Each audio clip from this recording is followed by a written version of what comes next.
룻기 3장 14절부터 4장 6절 말씀까지 우리 한 절씩 교독하겠습니다. 룻이 새벽까지 그 발치에 누웠다가 사람이 서로 알아보기 어려울 때 일어났으니 보아스가 말하기를 여인이 타작마당에 들어온 것을 사람이 알지 못하여야 할 것이라 하였습니다. 보아스가 이르되 내 겉옷을 가져다가 그것을 펴서 잡으라 하매 그것을 펴서 잡으니 보리를 6번 대어 룻에게 지워주고 성읍으로 들어가니라. 룻이 시어머니에게 가니 그가 이르되 내 딸아 어떻게 되었느냐 하니 룻이 그 사람이 자기에게 행한 것을 다 알리고 이르되 그가 내게 이 보리를 6번 대어주며 이르기를 빈손으로 내 시어머니에게 가지 말라 하더이다 하니라. 이에 시어머니가 이르되 내 딸아 이 사건이 어떻게 될지 알기까지 앉아있으라. 그 사람이 오늘 이 일을 성취하기 전에는 쉬지 아니하리라 하니라. 보아스가 성문으로 올라가서 거기 앉아있더니 마침 보아스가 말하던 기업 물을 자가 지나가는지라. 보아스가 그에게 이르되 아무개여 이리로 와서 앉으라 하니 그가 와서 앉으매 보아스가 그 성읍 장로 10명을 청하여 이르되 당신들은 여기 앉으라 하니 그들이 앉으매 보아스가 그 기업 물을 자에게 이르되 모압 지방에서 돌아온 나오미가 우리 형제 엘리멜렉의 소유지를 팔려 함으로 내가 여기 앉은 이들과 내 백성의 장로들 앞에서 그것을 사라고 내게 말하여 알게 하려 하노라. 만일 내가 물으려면 물으려니와 만일 내가 물으지 아니하려거든 내게 고하여 알게 하라. 내 다음은 나요 그 외에는 물을 자가 없느니라 하니 그가 이르되 내가 물으리라 하는지라. 보아스가 이르되 내가 나오미의 손에서 그 밭을 사는 날에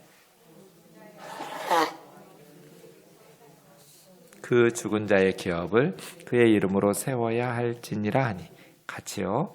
그 기업 물을 자가 이르되 나는 내 기업에 손해가 있을까 하여 나를 위하여 물으지 못하노니 내가 물을 것은 네가 물으라. 나는 물으지 못하겠노라 하는지라. 아멘. 모압에서 돌아온 룻 며느리를 위해서 시어머니 나오미는 이제 새로운 계획을 실행합니다. 사실은 참 인간적으로 생각하면 자기는 모험이죠. 이삭 주우러 갈 수도 없을 만큼 나이가 많은 이 룻이 며느리가 시집을 가버리면 이제 자기는 당장에 생활을 하기가 어려워질 수도 있는데 룻은 이기적으로 나오미는 자기 자신을 생각하기보다는 며느리의 앞길을 더 앞세워서 생각하죠. 시어머니가 이런 마음을 가지고 살면 며느리는 당연히 효도하게 되겠죠. 서로 잘해야 하겠지만 먼저 이렇게 시어머니가 어른들이 사랑을 베풀어야 맞는 것 같아요. 그래야 며느리가 시어머니에게 효도할 수 있도록 그렇게 마음이 움직일 것 같아요. 그래서 나오미가 룻에게 보아스의 타작마당으로 밤에 가라는 거예요. 이런 게 참 지혜 같아요. 저는 성경을 읽으면서 진리의 내용을 전달하는 방법이 참 중요하구나. 예수님의 복음을 전하는 방식 말이에요. 예수님의 사역을 보고 하나님께서 사역하시는 것을 보면 정말 지혜롭다는 생각이 들어요. 그 사건이 굉장히 옳아요. 옳은 일이에요. 누가 봐도 옳은 일이에요. 그런데 그 옳은 일을 지혜로운 방법으로 하는 거 말이에요. 아담 혼자 사는 게 좋지 않다고 하나님 판단하셨어요. 남자 혼자 사는 게 뭐가 좋겠어요. 그래서 하와를 만들어야겠다. 이게 하나님 계획이었잖아요. 누가 봐도 슬기로운 좋은 일이에요. 그런데 그것을 실행하는 하나님의 방식이요. 아담에게 너 혼자 사는 게 안 좋아. 그러니까 내가 여자를 만들어서 너에게 아내로 줄게. 이렇게 하실 수도 있었잖아요. 근데 하나님 그런 방식으로 안 하죠. 어떻게 하세요? 동물들을 아담 앞으로 이끌어내면서 이름을 지어보라 그래요. 창세기 2장 18절에 하나님이 사람이 독처하는 게 좋지 않다. 이미 18절에서 판단 내리셨어요. 그럼 19절에 하와 만드실 것 같은데 그렇게 안 해요. 19절은 뭐가 나와요? 아담한테 이름 지어보라 그래요. 동물들 이름 지으면서 이름 지으려면 자세히 관찰해야 하잖아요. 그냥 아무렇게나 이름 불렀다가 쟤 뭐라고 내가 이름 지었지? 이러면 안 되니까 자세히 관찰하다 보니 아담이 깨달은 게 있어요. 자기에게 어울리는 배필이 없다는 거. 그걸 찾지 못했어요. 다른 동물들은 하나님께서 물어보고 주시지 않았어요. 그냥 소도 여러 마리, 강아지도 여러 마리, 고양이도 여러 마리 이런 식으로 주셨는데 사람의 짝을 만들어 주실 때는 하나님께서 아담에게 동물들 이름 지으면서 자기에게 어울리는 짝이 없고 자기는 혼자라는 걸 깨닫게 된 거예요. 그래서 하나님께서 아담을 재워서 갈비뼈 뽑아가지고 하와를 만드신 거죠. 하나님 일하시는 방식을 주목해 보세요. 방식. 그 일 자체가 선하기 때문에 무례한 방식으로 해도 되는 건 아니에요. 가끔 저는 이렇게 부흥 강사 목사님들이 오셔가지고 막 욕하시는 목사님들이 있었어요. 내용은 맞는 말이에요. 예수님 잘 믿고 하나님 바르게 섬기라는 건데 그 옳은 내용을 옳은 방식으로 하셔야죠. 왜 설교하면서 욕을 해요? 그게 덕스럽지 않고 그러려니 하고 믿는 분들도 있었지만 교회 가서 부흥회한다고 전도에 왔는데 목사가 욕지거리를 하니까 다시는 교회 발도 안 붙이는 그런 분이 있었어요. 그냥 오랫동안 기도하면서 부흥회 준비하면서 전도하려고 그렇게 노력해서 저녁에 딱 앉혀놨는데 목사님 계속 욕하니까 이제 내용을 모르니까 물론 그것을 하나님이 택하지 않으셨나 보다 예정이 안 됐으니까 은혜를 받아야 될 때 욕했다고 내용은 안 듣고 욕했다는 그 형식만 보면서 교회의 발길을 끊어버리는 그 사람 문제 있겠죠. 그런데 하나님이 그런 방식으로 일을 안 하시거든요. 예수님 보세요. 예수님 돈 받고 병자 고쳐주시는 것도 아닌데 묻잖아요. 뭘 원하느냐고. 낫기를 원하느냐고. 낫기를 원하지. 뭘 원하겠어요, 병자가. 근데도 예수님 왜 물으실까요?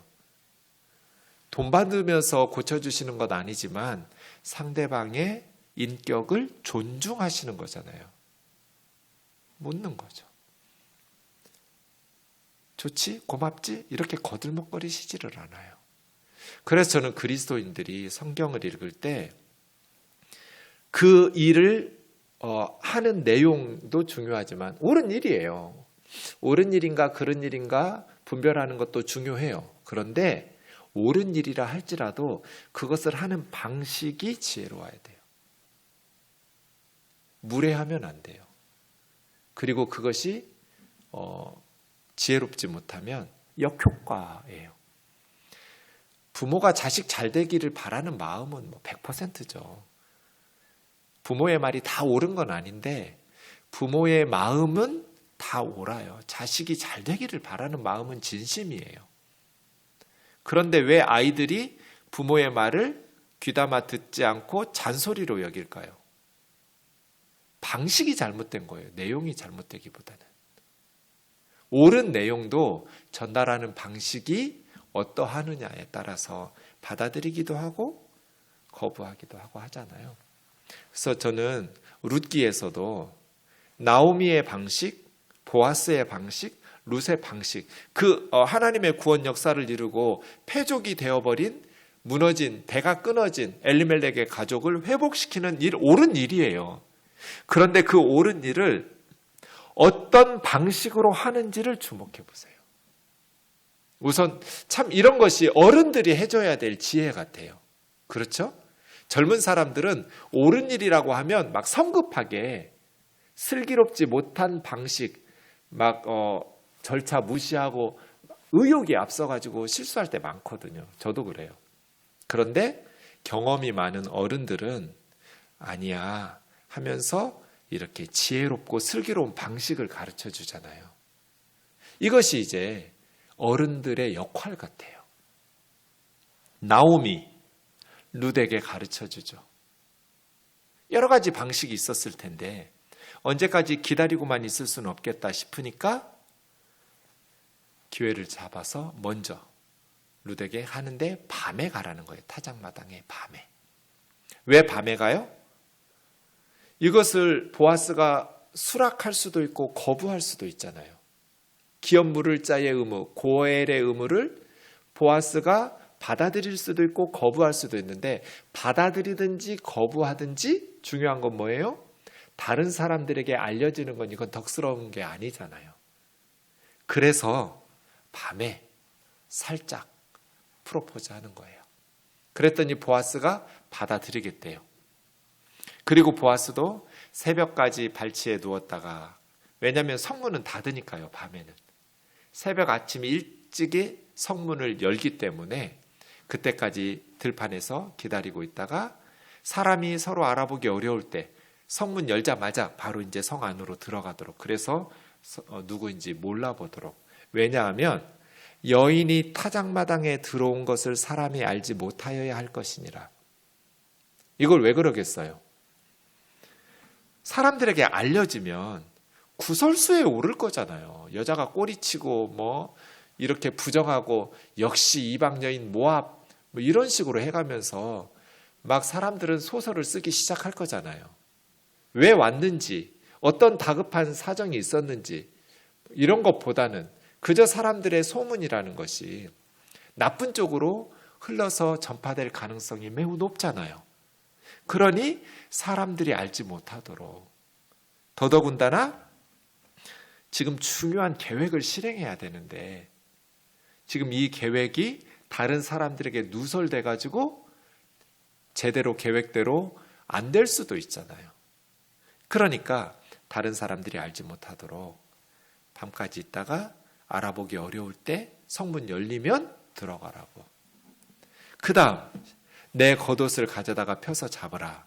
펴서 잡으니 보리를 6번 되어서 롯에게 쥐어주고. 이거 왜 그랬을까요? 17절 보세요.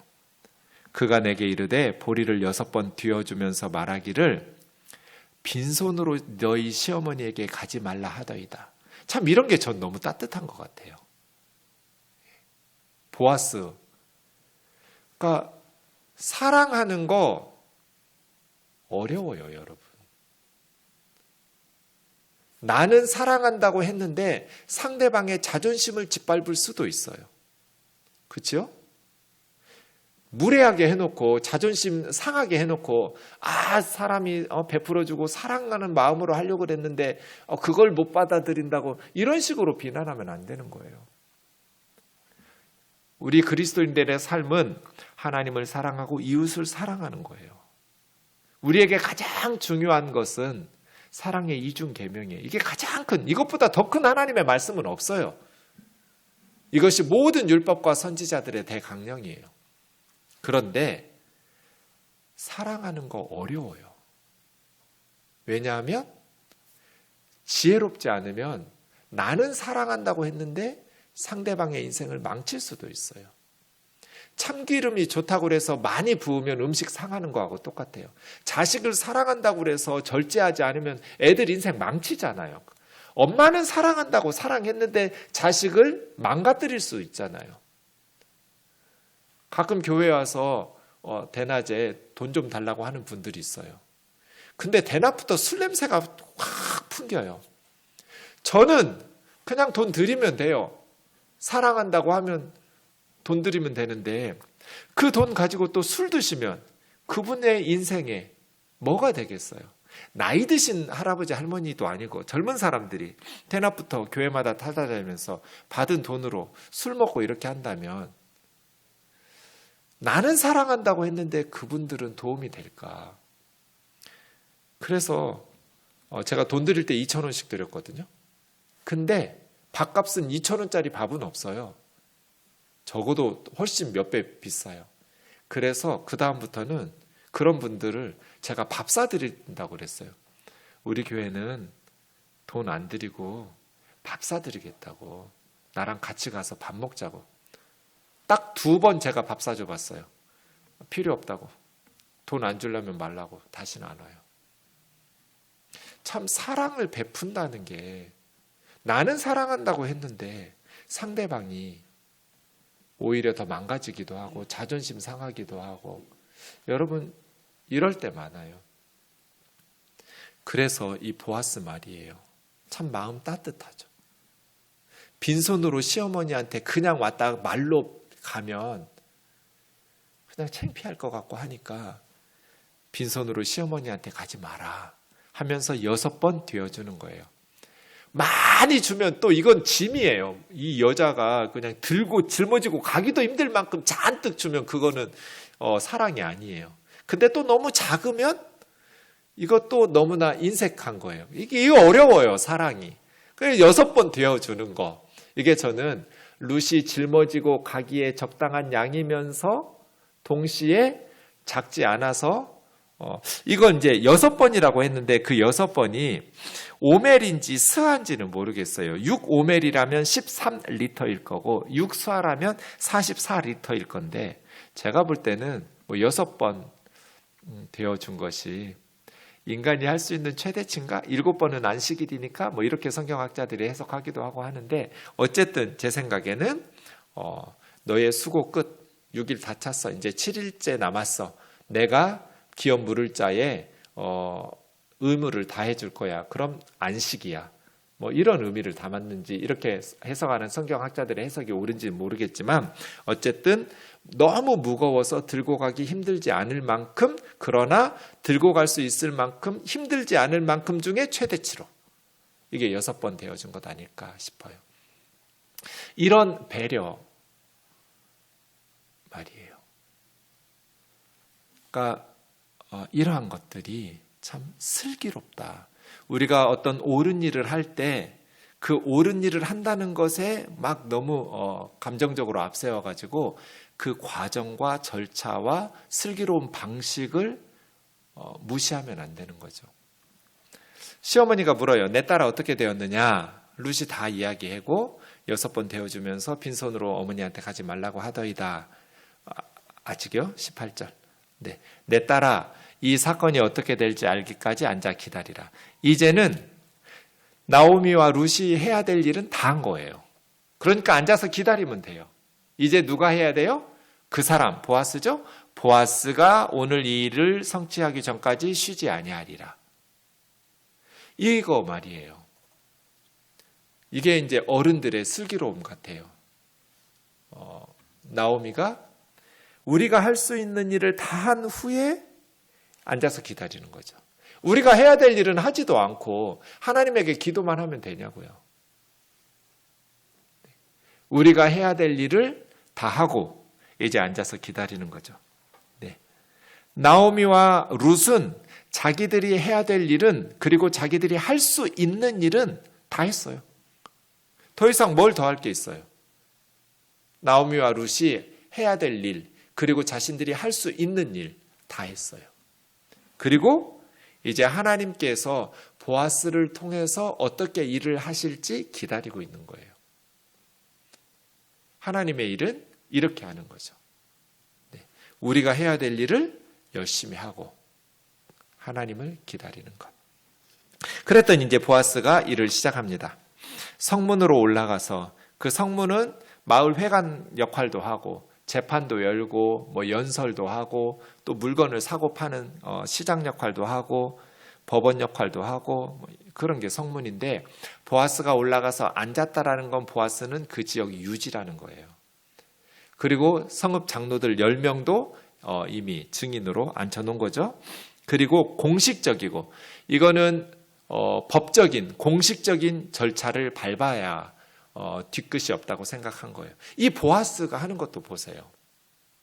혹시라도 기업 물을 자가 자기보다 더 가까운 친척이 하나 있으니까, 아무개가 있으니까 그 사람 받아들일 수도 있으니까 그냥 몰래 내가 기업 물으게 해줄게. 만약에 일을 이런 식으로 보아스가 진행했다면 어떻게 될까요? 두고두고 말이 나올 거예요. 그러니까 아예 성읍 장로 10명을 딱 앉혀놓고 공식적으로 정식적인 재판적인 절차를 밟아서 하자는 거예요. 룻이 제안했을 때 보아스가 너무 기뻐가지고 바로 감정적으로 그 일을 처리하지 않고, 맞는데 내가 반드시 고엘의 의무를 이행할 텐데 나보다 더 가까운 친척 하나가 있으니까 그 사람의 의견을 먼저 물어야 된다. 질서 있게 하나님의 말씀에 근거해서. 참 보아스가 이렇게 일 처리하는 방식이 지혜롭다. 이런 식으로 결혼해야 나중에 문제가 안 생기죠. 동네 사람들이 수군덕거리지를 않죠. 질서 있게 하나님의 말씀대로 순서 있게 절차적으로. 성읍에 덕망 있는 원로들 10명을 불러놓고 마침 기업물을 짜가 지나가는데 아무개여 이리 와서 앉으라 하는 거예요. 아무개라고 부르진 않았겠죠. 사람 이름 불렀겠죠. 그 사람 이름을. 친척이니까. 근데 성경은 아무개여 하고 부르죠.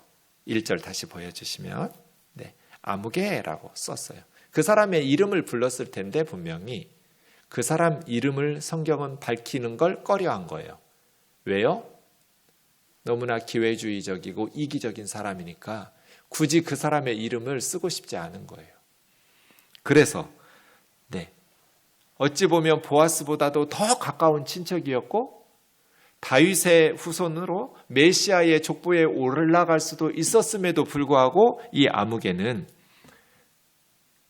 그래서예요. 고엘의 의무를 포기한 사람이기 때문에 하나님 나라 무너진 절망적인 가족을 회복시킬 능력이 있었음에도 불구하고 그 능력으로 무너진 가족을, 절망적인 사람들을 회복시키는 일을 거부했던 사람은 그냥 아무개예요. 아무나 이름 써주나요? 성경에. 하나님을 위해서 그만큼 가치 있는 일을 한 사람의 이름을 기록하고 싶은 거죠. 3절 이제 말해요. 모압에서 돌아온 나오미가 남편 그리고 우리 형제인 엘리멜렉의 소유지를 팔려한다. 팔려한다 이거는 좀 설명이 필요해요. 엘리멜렉이 모압으로 갈 때 그 땅을 팔았을까요? 안 팔았을까요? 팔았을 거예요. 그래서 과거형이에요. 팔았다. 그런데 이스라엘 백성들은 한번 팔면 우리는 끝인데 이스라엘은 그렇지 않아요. 희년이 되면 다시 돌려받아요. 50년에 한 번씩 돌아오는 희년이 되면 팔았다고 해서 영원히 파는 게 아니에요. 희년 때까지 이용권을 파는 거예요. 그러니까 돌아왔어요. 이제 나오미와 룻이. 그러면 원래 엘리멜렉이 가지고 있었던 토지가 있을 거잖아요. 그 토지는 누군가가 사서 지금 계속 농사 짓고 있을 거예요. 그러면 가까운 친척이, 가족이 그 산 사람에게 값을 지불하고 다시 사가지고 나오미와 룻에게 돌려줄 수 있어요. 그 얘기하는 거예요. 이게 기업물을 짜가 하는 거거든요. 자, 여기 앉은 이들과 백성의 장로들 앞에서 내가 너에게, 네가 더 가까운 친척이니까 엘리멜렉의 더 첫 번째 친족이니까 사라고 말한다. 네가 기업 무르기를 하면 네가 물어야 되고 하나님의 말씀에 의해서 만일 네가 이 기업을 무르지 않겠다고 하면 기업 무르기는 강제 조항이 아니에요. 안 해도 돼요. 네가 않겠다고 하면 그 다음 가까운 나오미의 친척은 나니까 그리고 다른 친척은 없으니까 나한테 말하면 내가 물을 거라고. 그랬더니 이 아무개 씨가 내가 물으겠다고 하는 거예요. 왜 내가 물으겠다고 할까요? 생각해 보세요. 이 토지를 사면, 돈을 들여서 토지를 사면 나오미에게로 돌아가요. 근데 나오미가 늙었는데 아기를 낳을 것도 아니고 나오미는 이제 좀 지나면 천국 갈 거잖아요. 그럼 그 토지 산 거 누구 거가 될까요? 자기 거 될 거잖아요. 자기 후손의 것으로 자기가 조상들로부터 물려받은 토지를 확장시킬 수 있는 기회잖아요. 그리고 확장되면 이건 영원히 세습해서 자기 후손들에게 물려줄 수 있는 땅이 되거든요. 그러니까 엄청난 좋은 기회죠. 이런 가정이 쉽지 않은데 엘리멜렉과 말론 기럐이 상속자인 아들을 낳지 않고 죽어버렸기 때문에, 그리고 하나 남은 사람인 나오미는 늙어서 결혼을 하거나 결혼을 한다 해도 애를 낳을 수 있는 나이가 아니기 때문에 이 땅을 사놓기만 하면, 내가 물르기만 하면 나오미 죽고 난 다음에는 우리 거가 되거든요. 그러니까 물르겠다고 한 거예요. 이건 무슨 돈을 끌어들여서라도 사놓으면 대박이니까 내가 물으리라. 근데 5절에 보아스가 말하는 거예요. 네가 나오미의 손에서 그 밭을 사는 날에, 그러니까 처음부터 5절을 말하지 않은 게 저는 참 전략인 것 같아요. 그 사람의 마음을 진짜 떠보려고. 왜냐하면 3절에서는 나오미가 엘리멜렉의 소유지를 판다고 그랬거든요. 나오미가. 룻 얘기는 안 하고. 근데 그 사람이 물으겠다고 하니까 나오미 따라서 온 룻 알지? 모압 여인 며느리. 알죠? 왜 모르겠어요. 제일 가까운 친척인데. 그런데 네가 그것을 사는 날에는 룻에게로 가서 죽은 엘리멜렉과 말론의 기업을 다시 회복시켜줘야 된다. 그래서 룻과 결혼을 해서 룻과 결혼해서 낳은 아이는 너의 가문의 아이가 아니라 죽은 엘리멜렉 가문의 아이가 되고, 네가 돈을 들여서 사주었던 이 토지는 그 아이의 소유로 엘리멜렉 가문의 소유지로 계속해서 상속된다. 죽은 자의 기업을 죽은 자의 이름 엘리멜렉과 말론의 이름으로 회복시켜줘야 된다. 왜냐하면 나오미는 아이를 낳을 수 없지만 룻은 애를 낳을 수 있잖아요. 젊으니까. 요 얘기를 하니까 6절에 기업 물을 자가 나는 내 기업에 손해가 있을 듯하여 물으지 않을 거라고, 네가 물으라고. 그래서 아무개가 된 거예요. 기회주의적이고 이기적이라고 말하는 거예요. 자기에게 이득이 될 것이라고 생각했을 때는 내가 물으겠다고, 2번 망설임도 없이 내가 물을 거라고. 자기의 가까운 친족의 의무를 다할 것처럼 말했지만 룻 이야기를 하기 시작하니까 이제 룻은 애를 낳을 수 있는 젊은 여인이니까 말론의 부인 룻에게 죽은 자의 기업을 그 이름으로 상속시켜줘야 된다고 하면 자기가 돈 들여서 토지를 사주기는 하는데 이제 아이가 태어날 테니까 자기 가문의 토지가 안 되잖아요. 그러니까 경제적인 손실 입고, 한 가지 더는 룻이 모압 여인이잖아요. 결혼하기 싫은 거예요. 왜냐하면 남편 잡아먹은 여자잖아요. 룻의 잘못 아닌데 사람들은 그렇게 평가한단 말이에요. 하나도 아니고 둘씩이나 죽었어요. 말론과 기럨 두 아들이 오르바와 룻 모압 여인들과 결혼했는데, 그래서 그런지 하나님께서 진노하셔서 그랬는지 알 수는 없지만 갑자기 젊은 남자들만 둘이 죽어버렸잖아요. 그러니까 이 사람의 입장에서 보면 모압 여인을 아내로 삼는 것이 부담스러운 거예요. 아무개 입장에서는. 자기에게 화가 미칠 것 같으니까. 그래서 모압 여인 룻은 싫은 거예요. 그만큼 보아스는 더 깊은 헌신을 하게 된 거예요. 위험 요소를 껴안고, 그럼에도 불구하고 이 패족이 된 절망적인 두 여인을, 그리고 죽은 우리 친족 엘리멜렉의 가문을 회복시켜준다. 이 일에 보아스가 헌신하게 되는 것이죠. 그래서 하나님의 말씀을 우리에게 전달하는 건 뭐겠어요? 어떤 선택을 할 것인가잖아요. 기업 물을 자는 4가지를 하게 되어 있어요. 첫 번째는 종이 된 친족에게 몸값을 주고 다시 사서 해방시켜주는 것. 기업은 말씀드린 것처럼 대기업, 중소기업 하는 저 기업이 아니에요. 한자로 보면 터기자, 토지예요. 조상들로부터 물려받은 토지를 기업이라고 그래요. 그렇게 기업 물을 자 친족은 두 번째로 팔았던 친족의 집이나 토지를 다시 사서 돌려주는 거. 지금 보아스가 그거 하고 있는 거예요. 2번을. 그리고 세 번째는 억울한 일을 당한 친족의 원수를 갚아주는 것도 고엘, 기업 물을 자가 하는 역할이에요. 그리고 마지막 4번째는 이 나오미네 가족처럼 상속자를 남기지 못하고 죽은 친족의 가문을 다시 회복시켜주는 것. 이게 기업 물을 자 고엘이 하는 역할이에요. 보아스는 2번과 4번을 해주는 거죠. 토지를 다시 사서 돌려주고, 그리고 상속자 없이 죽은 엘리멜렉과 말론의 가족을 다시 대를 이어주는 그런 역할들을 보아스가 해주는 거예요. 룻기에 보면 두 가지의 선택이 나와요. 오르바와 룻의 선택, 아무개와 보아스의 선택.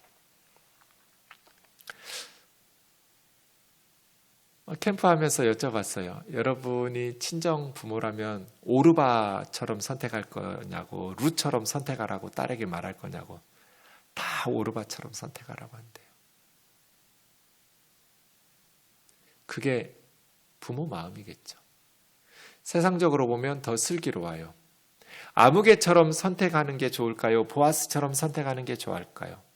아무개처럼 선택하는 게 훨씬 지혜로워 보여요. 돈은 잔뜩 들여가지고 사줬는데 자기에게 이득은 하나도 없는, 그리고 혹시라도 모함 여인하고 결혼했다가 하나님의 징계를 받을 수도 있고 겁도 나고. 세상적으로 보면 아무개의 선택이 더 슬기로워 보여요.